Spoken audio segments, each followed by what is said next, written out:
நான் காலையில் கண்ணனூர் மாரியம்மன் கோயிலுக்கு போயிருந்தேன். என்னுடைய சின்ன வயசில் அந்த கோயிலை கட்டினாங்க. மிகவும் பிரசித்தி பெற்றது இந்த திருப்பத்தூர் மாவட்டத்தில்.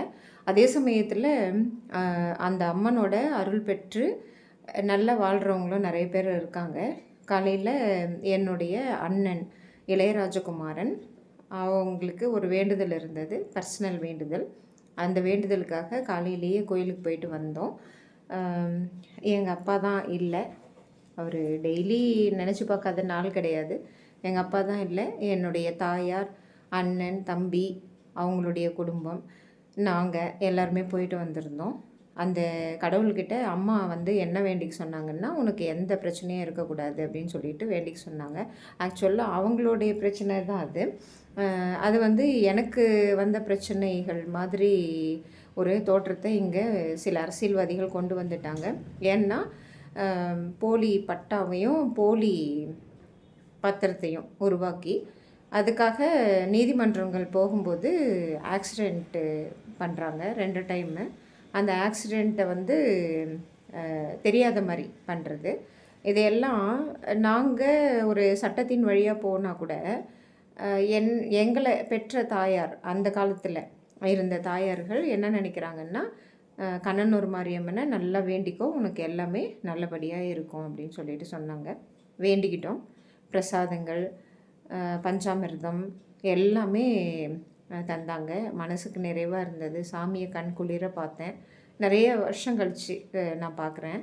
போன வருஷம் மாரியம்மன் பண்டிகை வந்தது, நான் போக முடியல. தான் இங்கேயே ஏகப்பட்ட பிரச்சனை, இவ்வளோ பிரச்சனை இருக்கும்போது சாமிகளை நினைக்கிறதுக்கு கூட முடியல. ஆனால் காலையில் நான் கண்ணனூர் மாரியம்மனை போய் பார்த்துட்டு அவங்களுடைய அருளாசியை பெற்றுட்டு வந்தேன். எனக்கு வேண்டிக்கணும் அப்படின்னு சொல்லிட்டு எங்கள் அம்மா சொன்னாங்க. ஆனாலும் நான் வேண்டிக்கினது அந்த குப்பையில் கிடந்தது இல்லைங்களா, அந்த நாய்கள் நல்லா இருக்கணும். இந்த தெருவில் நாய்களை கொடுமைப்படுத்துகிற மனிதர்களுடைய அந்த பழிவாங்கிற எண்ணம், அதாவது ஒரு வாயில்லா ஜீவன்கள், அந்த ஜீவனை பழிவாங்கிறதுக்கான எண்ணங்களை கொண்டு இருக்கிற இந்த மனிதர்கள் எல்லாம் கொஞ்சம் அந்த மனதை மாற்றுங்க அப்படின்னு சொல்லிட்டு வேண்டிகிட்டு வந்தேன். அது எப்படி மாற்ற போகிறேன் அப்படின்னு சொல்லிட்டு நான் இந்த வீடியோவில் பதிவு பண்ணுறேன். கொஞ்சம் வெயிட் பண்ணுங்கள். இங்கே பாருங்கள், கீழே அந்த குழந்தை தூங்குறான் பாருங்கள்.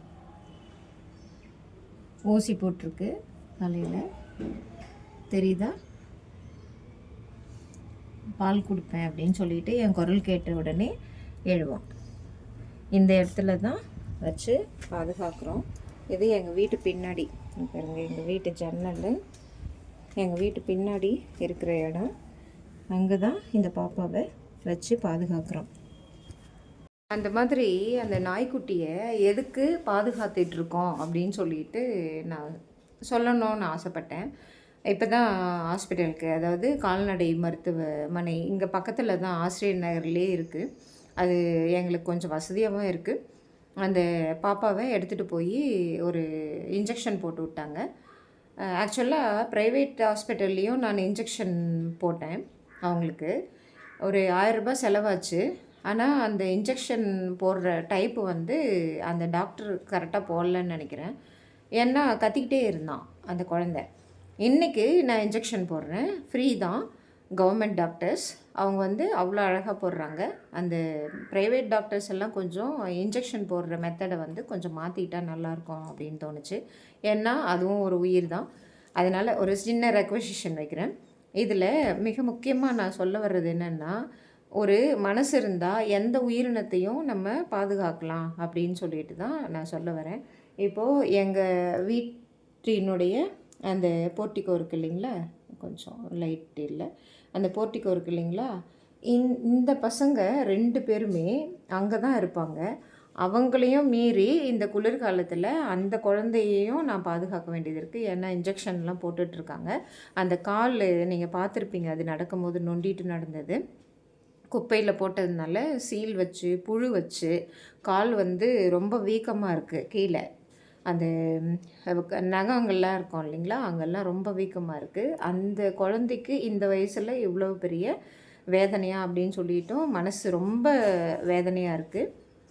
இருந்தாலும் இந்த சமூகத்துக்கு, இந்த உலகத்துக்கு சொல்ல வர்றது என்னென்னா, ஒரு நாய் தானே, ஒரு யானை தானே, ஒரு புலி தானே, ஒரு சிங்கம் தானே அப்படின்னு சொல்லிட்டு நம்ம வந்து பாருங்க இவங்களுக்கும் எதனா நோய் தொற்று ஏற்பட்டுருச்சுன்னா நம்ம தான் பார்த்துட்ருக்கணும். அதனால கொஞ்சம் இப்போது கொஞ்சம் டிஸ்ட்ராக்ஷன் ஆச்சு.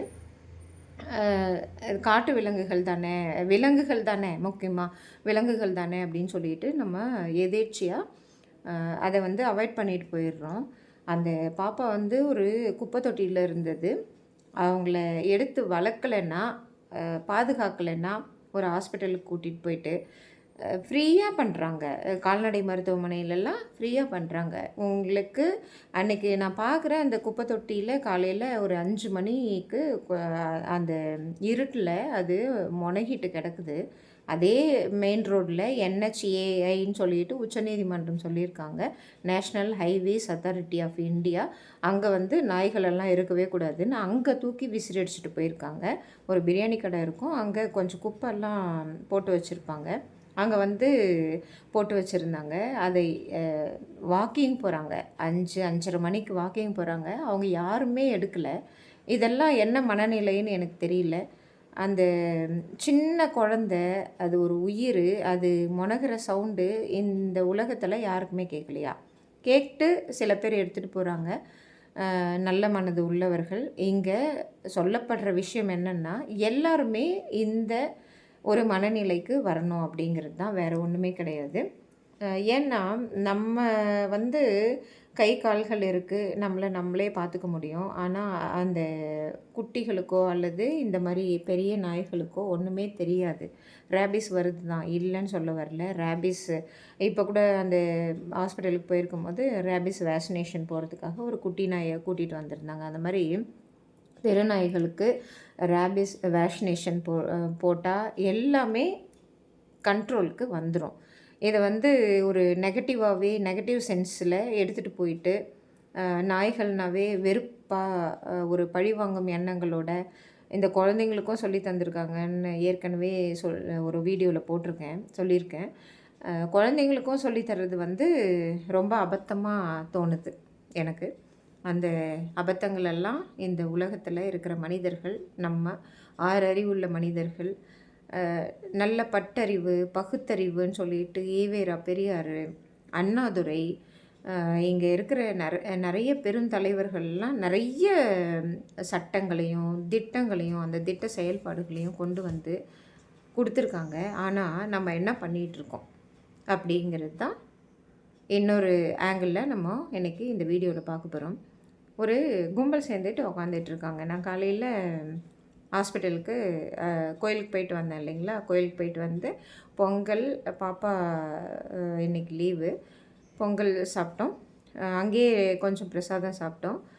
அந்த பஞ்சாமிரதம்லாம் நல்லா இருந்தது. உட்காந்து சாப்பிட்டுட்டு அந்த பாப்பா வந்து அங்கே இருந்தது, அந்த போர்ட்டிக்கோவில் இருந்ததுன்னு சொன்னேன் இல்லைங்களா. அவங்கள நான் காலையில் பார்த்துக்க முடியல. ஏன்னா 8 மணிக்கெல்லாம் நான் கோயிலுக்கு போய் ஆகணும். சரி, ஒரு 10 மணி வரைக்குமே 10 மணிக்கு தான் நான் ஆஃபீஸ் போகும்போது அந்த பாப்பாவை அந்த சைடு பின்னாடி சைடு எடுத்து விட்டுட்டு போவேன். அந்த மாதிரி இன்றைக்கி பண்ண முடியல. ஆனால் 10:30 மணிக்கு நான் வீட்டுக்கு வந்தாச்சு. வந்த உடனே அவங்களுக்கு உண்டான அந்த ட்ரெஸ் சேஞ்ச் எல்லாம் பண்ணணும். அது ட்ரெஸ் சேஞ்ச் மீன்ஸ் அந்த குழந்த வந்து அதுக்கு தெரியல, அதுக்கு நடக்கவும் முடியல. ஒரு 4-5 பழைய புடவை இங்கே இருக்குது பாருங்கள், இந்த மாதிரி புடவைகளை, நான் யூஸ் பண்ணாத புடவைகளை எடுத்து போட்டு வச்சுருக்கேன். அழகாக படுத்துக்குது, அழகாக இருக்குது, ஒரு நிம்மதியாக இருக்குது. அந்த மாதிரி ரொட்டீனாக நான் பண்ணிகிட்ருக்குறேன். இன்றைக்கி வந்து அதே மாதிரி இந்த வெயில் அங்கே தெரியும், அந்த போர்ட்டிக்கோ வெளியே அங்கே பாருங்கள் வெயில் இருக்குது இல்லைங்களா. அந்த சைடு புல்தரெல்லாம் இருக்குது பாருங்கள், தெரியும்னு நினைக்கிறேன். புல்தரெல்லாம் இருக்குது இல்லையா, அங்கே வந்து அதை விட்டுட்டு வெயிலில் அந்த ஹாஸ்பிட்டலில் வார்மிங்கு லைட்டு ஒன்று போட்டிருந்தாங்க. அழகாக உட்காந்துட்டு இருந்தது. நான் இன்றைக்கி ஆக்சுவலாக இந்த மொபைல் எடுத்துகிட்டு போகல, இல்லைன்னா அந்த வீடியோ கூட நான் போட்டிருப்பேன். ஆனால் கவர்மெண்ட்டு இடம், அது போடணுமா என்னன்னு தெரியல. ஆனால் அவ்வளோ அழகாக உட்காந்துட்டு இருந்தது. அதுக்கு நல்லா வார்மிங்காக இருந்தது. ஆனாலும் நல்லா இருந்திருக்க வேண்டிய குழந்தைய ஒரு குப்பையில் போட்டுட்டு அந்த கால் வந்து அதுக்கு அவ்வளோ வூண்டிங் ஆகிருக்கு. அந்த ஹூண்டிங் வந்து கொஞ்சம் ரிலாக்ஸேஷன் தர்றதுக்காக டாக்டர் வந்து இந்த வார்மிங் லைட்டு போடுறாரு. அழகாக உட்காந்துட்ருக்கு. என்னோடய நைட்டி தான், ஒரு பழைய நைட்டி. அதில் தூக்கிட்டு போயிருந்தேன். அது மேலே உட்காந்துக்கிட்டு அழகாக உட்காந்துட்டு இருந்தது. இங்கேயும் எடுத்துகிட்டு வந்து அந்த வெயிலில் விட்டுட்டு, அது அட்டைப்பொட்டி ஒன்று ஆர்ஓ வாட்டர் வந்ததுன்னு சொன்னேன் இல்லைங்களா, அதில் எந்த கெமிக்கலும் இல்லை. அதனால் பார்த்து பார்த்து பண்ண வேண்டியதாக இருந்தது. அந்த அட்டைப்பொட்டியில் கொஞ்சம் லேட் ஆனதுனால ஒன் பாத்ரூம் எல்லாம் போயிருந்தா. அந்த வெயில்லையே வச்சுட்டு, அப்புறம் அந்த இதில் இருந்த துணியெல்லாம் எடுத்துகிட்டு போய் டெட்டால் போட்டு கழுவி விட்டுட்டு, நான் இதெல்லாம் பண்ணிகிட்டு இருக்கும்போது ஒரு கும்பல் சேர்ந்துட்டு உட்காந்துட்டு சிரிச்சிட்டு உட்காந்துட்ருக்கிறதெல்லாம் என்ன மாதிரியான மனநிலை அப்படின்னு தெரியல. என்னை அடித்ததுக்கு சிரிக்கிறதா, இல்லை இந்த மாதிரி ஒரு தேவையில்லாத செயல்களை இந்த உலகத்தில் நான் செஞ்சிட்ருக்கேன் அப்படின்னு சொல்லிட்டு சிரிச்சிட்ருக்காங்களான்னு தெரியல. ஆனாலும் ஒரு மிகப்பெரிய திடமான நம்பிக்கை மட்டும் எனக்கு இருக்குது. என்னென்னா, நம்ம வேலையை நம்ம செஞ்சுக்கிட்டே இருப்போம். அங்கே உட்காந்து சிரிச்சிட்ருக்கிறவங்கெல்லாம் என்ன பண்ணிகிட்ருக்காங்க, சும்மா உட்காந்துக்கிட்டு அடுத்தவங்கள பற்றி புறம் பேசிக்கிட்டு, பழி சொல் பேசிக்கிட்டு, அல்லது இந்த தெருவில் இருக்கிற நாய்களை கல்லால் எடுத்து அடிச்சுக்கிட்டு, நேற்று கூட பார்க்குறேங்க, ஒரு 3 நாய்கள் வந்து ஒரு பெண் நாய், அந்த பெண் நாய்களுக்கே உரித்தான ஒரு கேரக்டர் அது. பெண் நாய்களை கடிக்கும் ஒரு சில சமயத்தில், டெய்லி வந்து கடிச்சிக்கிட்டு இருக்கோம். அந்த ஹேபிடேஷன் பார்த்துட்டு கல் எடுத்துக்கிட்டு அந்த நாய்கள் கடிக்குது. அந்த கண்ணு தெரியாமல் ஒரு குட்டிகள்லாம் எடுத்துன்னு போய் எங்கேயோ விட்டுட்டாங்க அப்படின்னு சொன்னேன் இல்லைங்களா, அந்த தாய் நாய் தான். அந்த தாய் நாயை பிடிக்கிறதுக்கு தான் இத்தனை போராட்டம். அதை கூட பேன் பண்ணியாச்சு. AWBIக்கு என்னோட மனமார்ந்த நன்றிகள். அந்த நாய் வந்து கடிப்படுது. அதை ஒரு மனசார என்ன சொல்கிறது, அந்த வன்மமான எண்ணம்னு சொல்லுவாங்க இல்லையா, அந்த எண்ணங்களோட இந்த சைடு, எங்கள் வீட்டு சைடு ஓடி வருது. ஏன்னா நான் அதை கூப்பிட்டுப்பேன், உள்ளே கூப்பிட்டுட்டு இவங்களெல்லாம் உள்ளே விட்டுட்டு, அதை நைட்டில் மட்டும் கொஞ்சம் தூங்கட்டும் நிம்மதியாக, அந்த நாய்கிட்ட இருந்தெல்லாம் கொஞ்சம் ரிலாக்ஸேஷனாக இருக்கட்டும் அப்படின்னு சொல்லிட்டு கூப்பிட்டுப்பேன். அந்த பழக்கத்தில் அது ஓடி வருது. இந்த சைடு கல் வச்சுக்கிட்டு நின்றுட்டுருக்கிறதெல்லாம் என்ன மாதிரியான மனநிலைன்னே தெரியல. இது மனப்பிறழ்ச்சியானும் தெரியல. நேற்று அப்படி தான், நான் ஆஃபீஸ் போயிட்டு லஞ்சுக்கு வந்திருக்கேன். நான் முதல்லே சொன்னேன் இல்லைங்களா, அந்த EB ஒர்க்கெல்லாம் முடிச்சுட்டு கொஞ்சம் ஒரு 1/4 மணி நேரம் கொஞ்சம் டிலே ஆச்சு. நான் ஆஃபீஸில் சொல்லிட்டு தான் வந்திருந்தேன். அந்த டைமில் இதே மாதிரி அந்த நாயை கல் எடுத்துன்னு அடிக்கிற மாதிரியே என் எதிர்க்கவும் நின்றுட்டு என்னென்னவோ சொல்லிகிட்டு இருக்கிறது. இதற்கு காரணம் என்னென்னா, இந்த நாய்கள் பிரச்சனை, எனக்கு கொடுக்குற பிரச்சனைகளை நான் போலீஸ் ஸ்டேஷனில் சொல்லியிருக்கேன், நீதிமன்றத்தில் சொல்லியிருக்கேன். போலீஸ் ஸ்டேஷனில் சொன்னதுக்காக கோவப்பட்டுட்டு என்னென்னவோ திட்டிட்டு அடிக்கிற மாதிரி நின்றுட்டு, நாய் அடிக்கிறதும் மனுஷங்களை அடிக்கிறதும் ஒன்று தான் இந்த மனிதர்களுக்கெல்லாம். இவங்க திரும்ப திரும்ப திரும்ப இதே மாதிரி பண்ணிகிட்டு இருக்கும்போது பழிவாங்கும் எண்ணத்தோட மனப்பிறழ்ச்சின்னு நினைக்கிறேன். அதாவது ஒருத்தரை அடிச்சிடுறது, நாய் அடிக்கிறது, கல் எடுத்துன்னு அடிக்கிறது, நாய்களை ரீலோகேட் பண்ணுறது, இதெல்லாம் ஒரு தனக்குள்ளேயே மகிழ்ச்சியாக நினச்சிக்கிற ஒரு மனப்பான்மை இருக்குது பாருங்க. அது இந்த உலகத்திலேயே ரொம்ப மோசமான மனப்பான்மைன்னு நினைக்கிறேன். இப்போது ரீசெண்டாக பார்க்குறதுனால இதெல்லாம் சொல்லிகிட்டு இருக்கேன். இதை வந்து என்னுடைய செயல்பாடுகள்னால கொஞ்சமாவது மாற்றணும் அப்படின்னு தான் நினைக்கிறேன். அவங்கள மாதிரி ஒரு என்ன சொல்கிறது, நாய்களை கல் எடுத்துன்னு அடிக்கிறதுக்கு எனக்கு மனசு இல்லை. என்னால் அடிக்கவும் முடியாது. அதை வந்து நான் வேறு மாதிரி தான் காமிக்க முடியும். சரி, ஓகே, எங்கள் வீட்டில் 2 நாய்க்குட்டிகள் இருக்குது, நான் தெருவில் தான் பண்ண முடியும். வேடிக்கை பார்த்துக்கிட்டு சிரிச்சிட்ருங்க. ஆனால் அவங்களுக்கே ஒரு நாள் மனசு மாறலாம், மனசு மாறாமையும் போகலாம். இல்லை, இவங்க இது தான் பண்ணிகிட்ருக்காங்க, சரி பண்ணட்டும் அப்படின்னு சொல்லிட்டு விட்டுட்டு போகலாம். அந்த லெவலுக்கு இந்த கும்பல்களை அங்கே உட்காந்துட்டு, அதாவது வீட்டுக்கிட்ட வந்து தண்ணி இல்லாத காட்டுக்கு மாற்றிடுவேன்றது, அடிக்கிற மாதிரி டெய்லி வேலைக்கு போகும்போதெல்லாம் நிற்கிறது, முதல்லலாம் ஒரு 2 வருஷத்துக்கு முன்னாடி பாப்பா ஸ்கூல் போகும்போது அந்த மாதிரி பண்ணிக்கிட்டு இருக்கிறது. அதுக்கப்புறம் சிசிடிவி கேமரா போட்டுட்டு அவளை கண்காணி அப்படின்னு சொல்லிட்டு ஒரு காவல்துறையில் இருக்கிறவங்க ஐடியா கொடுக்கறது. ஒரு வக்கீல் வந்து மது போதையில் இஷ்டத்துக்கும் பேசுறது. அந்த நாயே இந்த மாதிரி பண்ணுறாளா, நம்ம எடுத்துகிட்டு போய் ரீலொகேஷன் பண்ணி விடுறோம், இந்த மாதிரி பண்ணுறாளா, நாயை காப்பாற்றுறாளா, இவளை எப்படி காப்பாற்றிக்கிறான்னு பார்க்கலாம். அவள் வீட்டில் அவளையும் அடிக்கணும், அவளையும் கொலை பண்ணணும், அவள் வீட்டில் இருக்கிறவங்களையும் கொலை பண்ணணும், அவளை வீட்டை விட்டு காலி பண்ணணும் அப்படின்னு சொல்லிட்டு இருக்கிறத நான் பார்த்துட்டு தான் இருக்கேன். அதே சமயத்தில் அரசியல் ரீதியாகவும் நான் ஒரு விஷயத்தை நேற்று பொதுமக்கள் தானே நம்மளும், நிறைய பேர் நீ வீட்டை விட்டு வெளியே வா, நீ வீட்டை விட்டு வெளியே வா அப்படின்றாங்கன்னு சொல்லிட்டு ஒருத்தர் சொல்லிகிட்டு இருந்தார். அந்த மாதிரி தான் எனக்கும் நடக்குது இங்கே. நீ வீட்டை விட்டு வெளியே வா, உன்னை என்ன பண்ணுறேன் பாரு அப்படின்னு சொல்லிட்டு வீட்டை விட்டு வெளியே வரும்போது தான் டேப் பண்ணிவிட்டு கேட்டுக்கிட்ட வந்து தண்ணி இல்லாத காட்டுக்கு மாற்றிடுவேன் அப்படிங்கிறதெல்லாம், இதெல்லாம் பழிவாங்குற எண்ணங்கள் மட்டும் கிடையாது. ஆணவம், அதிகாரத்தை வந்து தவறாக பயன்படுத்துகிற இந்த செயல்களை சட்டப்பிரகாரம் நீதிமன்றத்துக்கு சொல்லி நான் எடுத்துகிட்டு போயிருக்கேன். அதே சமயத்தில் எங்கள் வீட்டில் வளர்கிற இந்த குழந்தைகளையும் நாங்கள் பார்த்துக்கணும், எங்களை நாங்கள் பார்த்துக்கணும். என் கூட பிறந்த அண்ணன் இளையராஜகுமாரன் சொல்லிட்டு அவனுக்கு ஏதோ மனசார ஏதோ கவலையா இல்லை மகிழ்ச்சியாக செய்கிறான், அவனுடைய பர்சனல்.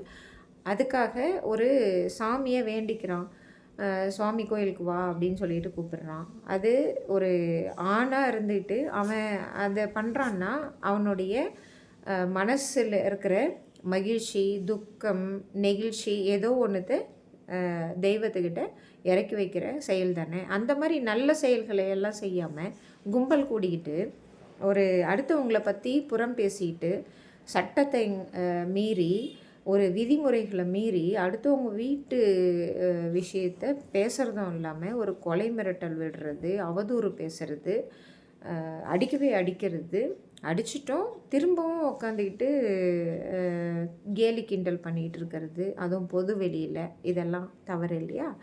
இந்த தவறுகள் எல்லா இடத்துலையுமே வேரூன்றி போயிருக்கு, ஸ்ப்ரெட் ஆகிருக்கு. இதையெல்லாம் கொஞ்சம் கொஞ்சமாக குறைச்சிருக்கேன். எப்படின்னா ஏடபிள்யூபிஏக்கு போட்டேன், இன்றைக்கி கல் எடுத்துன்னு அடிக்கிறது கொஞ்சம் குறைஞ்சிருக்குன்னு தான் நான் சொல்லுவேன். கண்டிப்பாக குறைஞ்சிருக்கு. முதல்லலாம் கல் எடுத்துன்னு இஷ்டத்துக்கும் அடிக்கிறது, இந்த மாதிரி ஒரு சட்டங்கள் இருக்குதுன்னே தெரியறதில்ல அந்த கும்பல்களுக்கு.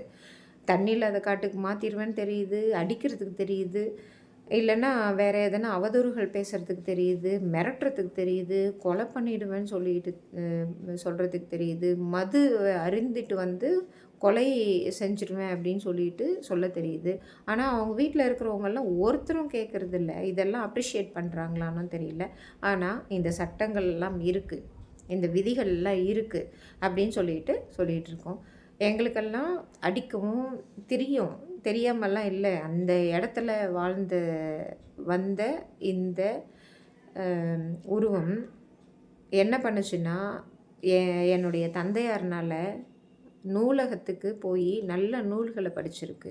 என்னுடைய தந்தையார் எப்போவுமே திருப்பத்தூர் நூலகத்தில் தான் இருப்பாங்க. அந்த ஒரு சார் இருப்பார், நூலகர் ஒருத்தர். அவர் கூட கேட்டிங்கன்னா நிறைய தெரியும். எங்கள் அப்பாவுடைய பேர். நாங்கள்லாம் நூலகத்தில் தான் நிறைய இருப்போம். இப்போது இணைய வழி வந்ததுனால கொஞ்சம் அங்கே போகிறத குறைச்சிருக்கோம் ஒழிய, நூலகங்கள் தான் எங்களை வளர்த்தது, எங்கள் பட்டறிவை வளர்த்தது. இந்த மாதிரி வன்முறை ஏவி விடுறது, வன்முறைக்கு வன்முறை தான் தேர்வு அப்படிங்கிறதுல எனக்கு எந்த விதமான சமரசமும் கிடையாது. ஆனால் இந்த ரூலும் சட்டங்களும் இந்திய அரசியலமைப்பு அப்படிங்கிற மிக பெரிய மகத்துவமான அந்த சட்டங்களும் இந்த உலகத்தில் எல்லா உயிர்களுக்கும் சம உரிமையை கொடுத்துருக்கு அப்படின்னு சொல்லிட்டு நாங்கள்லாம் நிரூபிச்சிட்ருக்கோம். எனக்கு இதெல்லாம் பெரிய அவமானம்தான், அபத்தம்தான். ஒரு பொதுவெளியில் ஒரு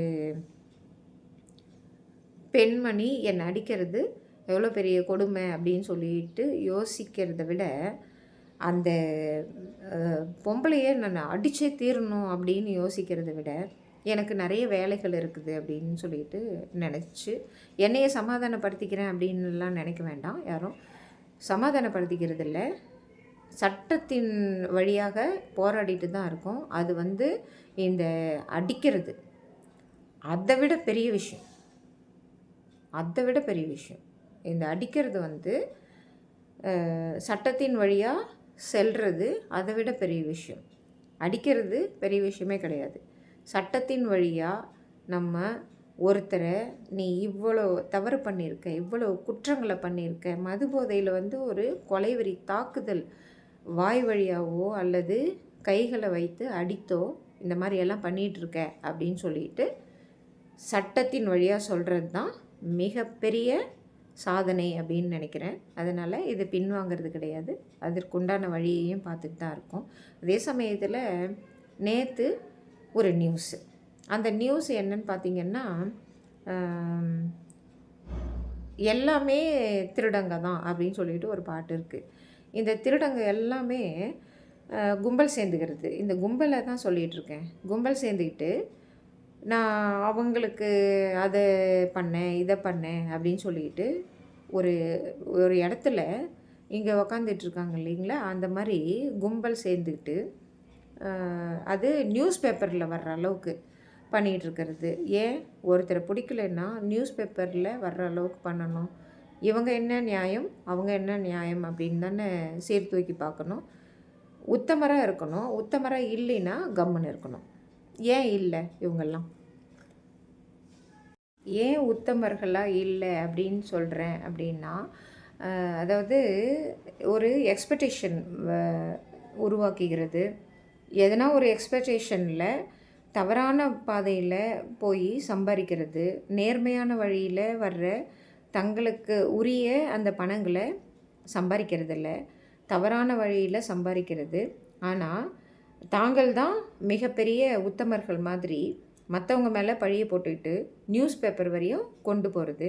இந்த கும்பல்கள் ஒரு ரூமை எங்கேயாவது தெருவில் அங்கே ரூமில் உட்காந்துக்கிட்டு ஐடியா பண்ணி ஒரு ஒரு ஏதாவது ஒரு அமைப்பு இருக்குதுன்னு வச்சுக்கோங்களேன், அதனுடைய டிக்னிட்டியை, அதனுடைய கண்ணியத்தை குறைக்கிறதும் இல்லாமல் குலைக்கிறதும் இல்லாமல் அந்த கண்ணியங்களை குறைச்சி விட்டுடுறது. அதாவது அந்த பேப்பரில் படிக்கிறவங்க என்ன நினைப்பாங்க, இது எல்லாம் இப்படி தான் நடக்குதா அப்படின்னு சொல்லிட்டு நினைப்பாங்க இல்லையா? அதை பற்றியெல்லாம் கவலையே கிடையாது. இன்னொன்று ஆங்கிளில் பார்த்தோம்னா, இன்னொரு விதத்தில் பார்த்தோம்னா, மக்களுக்கு சேவை செய்ய வந்திருக்கிற இவங்கெல்லாம் என்ன பண்ணிகிட்ருக்காங்க? நியூஸில் மற்றவங்கள பற்றி, தங்க கூட இருக்கிறவங்கள பற்றி சொல்லிக்கிட்டு உக்காந்துட்ருக்கிறதுனால என்ன பிரயோஜனம்? நான் இங்கே கேட்டேன் இல்லையா, நான் வந்து காலையிலேருந்து கோயிலுக்கு போயிட்டு வந்திருக்கேன். தெய்வம் மாதிரி இருக்கிற அந்த குழந்தைய, அந்த நாய்க்குட்டிக்கு ஒரு இன்ஜெக்ஷன் போட்டு காப்பாற்றிருக்கேன். அங்கே 2 தெய்வங்கள் டாக்டர் மாதிரி உட்காந்துக்கிட்டு அங்கே இன்னொரு நாயை கூட்டிகிட்டு வராங்க, பூனையை கூட்டிகிட்டு வராங்க. அந்த வாயில்லா ஜீவன்களுக்கு எத்தனையோ ஒரு நல்லதை செஞ்சிட்ருக்காங்க. அதே அட்ஜாயிண்ட்டாக நான் திரும்ப வரும்போது ஒரு கும்பல் கூடிட்டு உக்காந்துட்ருக்கிறவங்கெல்லாம் என்ன பண்ணிகிட்டு இருந்தாங்க, நான் இத்தனை வேலையும் செஞ்சுட்டு வந்திருக்கேன். அந்த நாயுடைய நம்ம குழந்தைகள்லாம் நம்ம சுத்தமாக வச்சுருக்க மாட்டோமா? அது ஏற்கனவே ஒரு நோய்வாய்ப்பட்டு இருக்குது. அந்த சுத்தங்கள் பண்ணுற அந்த புடவைகளை எடுத்துகிட்டு வர்றதுக்கும் ஒரு சிரிப்பு, இல்லைன்னா வேறு எதனா அவதூறு பேச்சுக்கள் பேசிக்கிட்டு உக்காந்துட்ருக்கிற அந்த கும்பல்னால என்ன பிரயோஜனம் இந்த சமூகத்துக்கும் சமுதாயத்துக்கும் அப்படின்னு சொல்லிட்டு நினைக்க தோணுச்சு.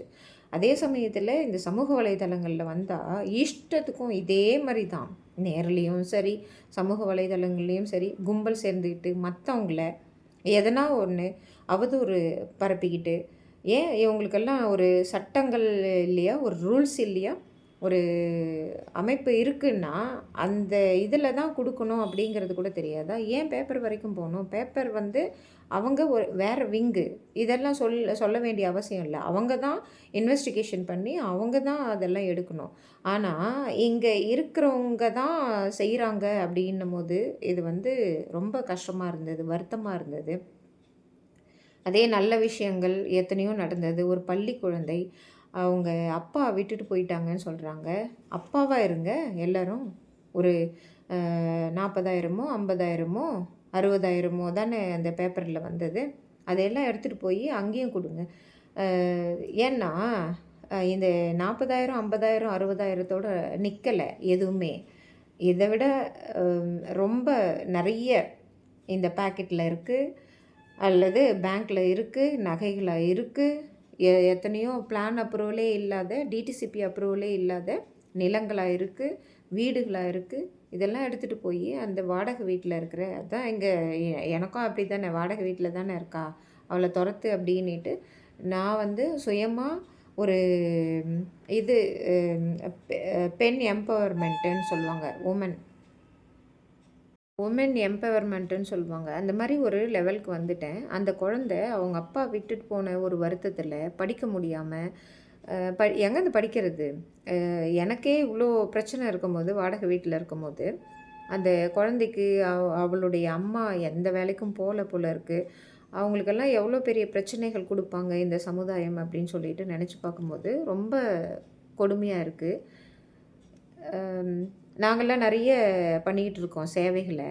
கொஞ்சம் தயவுசெய்து இந்த எக்ஸ்ட்ரா இருக்கிற பணங்கள் எல்லாம் எக்ஸ்ட்ரா இருக்குது இல்லையா, அவங்கக்கிட்ட எக்ஸ்ட்ரா இருக்கிற பண திமிரில் கும்பல் சேர்ந்துக்கிட்டு இந்த சமுதாயத்தை பற்றி கொஞ்சம் கூட சிந்திக்காமல் அடுத்தவங்கள புறம் பேசிட்டு உக்காந்துட்ருக்கிற பெண்களுக்கும் அந்த ஆண் பெண்கள் இணைந்த கும்பல்களுக்கும் எந்த வித்தியாசமும் எனக்கு தெரியல. இந்த கும்பல் சேர்றத விட்டு ஒழியணும்.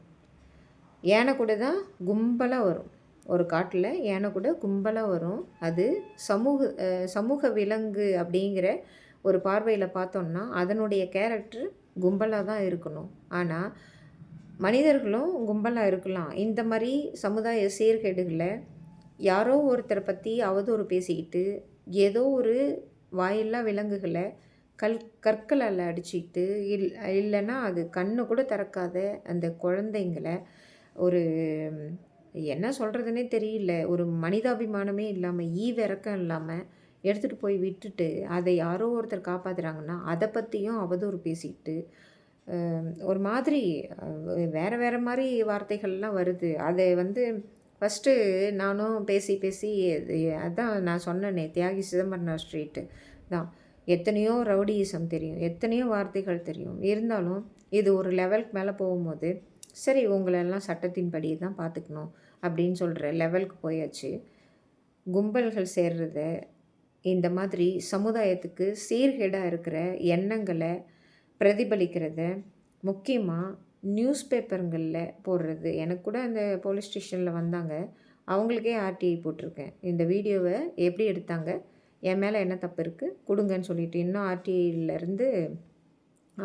இருந்துங்கிறேன், அந்த நியூஸ் பேப்பர்லேருந்து இன்னும் எனக்கு பதில் வரல. அந்த மாதிரி எத்தனையோ வழிகள் இருக்குது. தாங்கள் தான் நம்ம தான் உத்தமர்கள் அப்படின்னு நினச்சிக்கக்கூடாது. அதை விடுத்து மற்றவங்கள டீக்ரேட் பண்ணுறதோ அல்லது அவங்கள வந்து எதனா பண்ணிவிட்டு நம்ம வந்து பெரிய ஆள் ஆயிடணும் அப்படின்னு சொல்லிட்டு நினைக்கிறதையோ விட்டுட்டு ஒரு நல்ல கருத்துகள் நல்ல விஷயங்களை இந்த உலகத்தில் பண்ணுறதுக்கு எத்தனையோ இருக்குது. போங்க, ஃப்ராங்காக சொல்கிறேன், போங்க. இங்கே தான் கந்திலி இருக்குது, கந்திலியில் கஸ்நாயக்கம்பட்டி ஸ்கூல் இருக்குது, அங்கே அந்த குழந்தை படிச்சுட்டு தான் இருப்பாள். உங்களால் முடிஞ்ச உதவிகளை நியூஸ் பேப்பருக்கெல்லாம் எதுவுமே சொல்லாமல் செய்யுங்க. செஞ்சுட்டு மனசு திருப்தியோடு இருங்க. அந்த மனசு வந்து எப்படி இருக்குதுன்னு கொஞ்சம் அந்த ஃபீலிங்கை யோசிச்சு பாருங்கள். எவ்வளோ நல்லாயிருக்கும் தெரியுமா? இந்த மாதிரி மனப்பிறழ்ச்சியெல்லாம் வரவே வராது. அடுத்தவங்கள பழி வாங்கணும், அவதூறு பரப்பணும், கொலை மிரட்டல் விடணும், அல்லது எதனா நியூஸ் பேப்பரில் தந்து அவங்கள பயமுறுத்தணும், அவங்களுடைய நற்பெயருக்கு களங்கம் விளைவிக்கணும், அவங்களுடைய கண்ணியத்தை குலைக்கணும் அப்படின்னு சொல்லிட்டுலாம் நினைக்கிற எண்ணங்கள்லாம் வராது. ஆனாலும் நாங்கள் எப்படி தான் பண்ணுவோம் அப்படின்னா அதுக்கு சட்டங்கள் நிறைய இருக்குது. நீதிமன்றங்களில் அடிக்கடி சொல்லிக்கிட்டே இருப்பாங்க, இந்த மாதிரி ஆவுன்னா ஆச்சு ஊச்சுன்னா நீதிமன்றங்களுக்கு வந்துடுறாங்க அப்படின்னு சொல்லிட்டு. அவங்களும் எவ்வளோ தான் பார்ப்பாங்க. அவங்களுக்கு ஒரு என்ன சொல்கிறது, வேதனை அளிக்கிற மாதிரி அல்லது ஒரு போரிங்காக இருக்கும். இதையே திரும்ப திரும்ப திரும்ப செஞ்சுக்கிட்டு இருக்கிற இந்த மனிதர்கள் திருந்தவே மாட்டாங்களா அப்படின்னு கூட தோணும். நீதிமன்றத்தில் இருக்கிறவங்களும் மனிதர்கள் தான். இதையெல்லாம் குறைக்கணும். இந்த ஒரு மிகச்சிறந்த எக்ஸாம்பிள் எடுத்துக்கோங்க. ஒரு வக்கீல் மது போதையில வந்து நான் வீடியோ எடுக்கிறேன், எல்லாமே கம்ப்ளைண்ட் குடுக்குறேன். இது தெரிஞ்சும் திரும்பவும் குடிச்சிட்டு வந்து ஆட்டம் ஆடுறதெல்லாம் என்ன மாரியான மனநிலைன்னே தெரியல. இதே நீதிமன்றத்தில அவர் ஒரு வழக்கறிஞர். என்ன சொல்கிறதுன்னு தெரியல. அந்த மாதிரி நெறைய பேர் வெளியே வருவீங்க. நீங்கள் செய்யறது தவறு அப்படின்னு சொல்லிட்டு, நான் கூட தவறு செஞ்சால் தவறுன்னு சொல்லிட்டு திருத்திக்கிறது தான் மனுஷத்தன்மை. அது திருத்திக்காம இஷ்டத்துக்கும் நாங்கள் வந்து அதிகாரத்தில் இருக்கிறோம், அரசியல் எங்கள் பக்கம் இருக்குது அப்படின்லாம் சொல்லிட்டு ஆட்டாடிட்டு இருந்தால், பல நாள் திருடன் ஒரு நாள் அகப்படுவான். பல நாள் கும்பல்கள், திருட்டு கும்பல்கள் ஒரு நாள் கண்டிப்பாக அகப்படும். சட்டங்கள் தான் இங்கே பேசும். இந்த உலகத்தில் சட்டங்களை மீறிய செயல்கள் எதுவுமே கிடையாது. சட்டங்கிறது ஒரு தெய்வம் மாதிரி. தெய்வத்தை நிந்திக்கிற மாதிரி இதெல்லாம் மனசில் வச்சுக்கிட்டு உங்களுக்கு எதனா பழி வாங்குகிற எண்ணம் இருந்ததுன்னா நேராக மலைக்கு போயிடுங்க. மலை உச்சியில் போயிட்டு கத்துங்க. அது முடியுமா? அப்படி முடியலையா, நேராக கோயிலுக்கு போங்க. கோயிலுக்கு போயிட்டு அமைதியாக உட்காந்துருங்க. ஓகே? கும்பல் சேர்றது கூட கோயிலுக்கு கும்பலாக போங்க. சுவாமியை நல்லா கும்பிடுங்க. அதே சமயத்தில் ரொம்ப அப்படியே இரிட்டேட்டிங்காக இருக்கா, எதுனா மதுவை குடிச்சிட்டு கத்தணும் போல் தோணுதா, ஏலகிரி மலை இருக்குது. அந்த மாதிரி மலைகள் இந்த உலகத்தில் எத்தனையோ இருக்குது. எத்தனையோ மலைகளுக்கு போங்க, கும்பலாக போங்க, அங்கே கத்துங்க. உங்களுடைய பழிவாங்கும் எண்ணங்கள்லாம் போயிடும். ஆனால் நீதிமன்றங்களை கொஞ்சமாவது நிம்மதியாக விடுங்கன்னு தான் கேட்டுக்கிறேன். இந்த மாதிரி சில்லித்தனமான இந்த பிரச்சனைகளை எல்லாம் எடுத்துகிட்டு போய் அங்கே நடைபெறுற ஒரு நல்ல விஷயங்களை கெடுத்துட வேணாம் அப்படின்னும் கேட்டுக்கிறேன். தேங்க்யூ.